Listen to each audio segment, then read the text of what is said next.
आजकाल खास करून 45च्या पुढच्या महिलांसाठी रील्समधून, व्हिडिओजमधून स्वतःसाठी जगा, लाईफ एन्जॉय करा असा खूप सल्ला दिला जातो.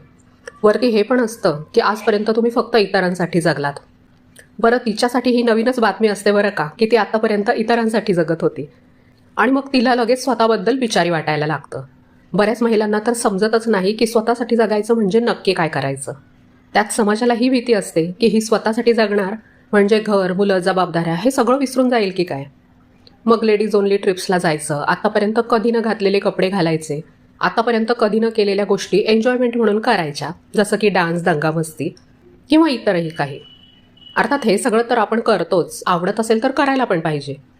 पण मला असा प्रश्न पडला की त्या व्यतिरिक्त रोजच्या आयुष्यात स्त्रीने असं काय करावं की तिला स्वतःसाठी जगायला वर्षातून काही दिवस नाहीत तर तिचा रोजचा दिवससुद्धा स्वतःसाठी असावा.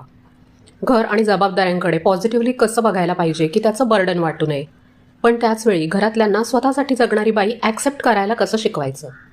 कारण जसं आत्तापर्यंत आपल्याला कोणी स्वतःसाठी जगायला शिकवलं नाही, तसंच त्यांना पण तशी बाई ॲक्सेप्ट करायला कोणी शिकवलं नाही आहे. चूक त्यांची पण नाही आहे. तर मला पडलेल्या ह्या प्रश्नांची उत्तरं शोधण्याचा मी प्रयत्न केला आणि इंटरनेटच्या ह्या समुद्राचं मंथन करून जे मोती माझ्या हाती लागले ते या व्हिडिओमधून मी तुमच्या समोर आज मांडणार आहे.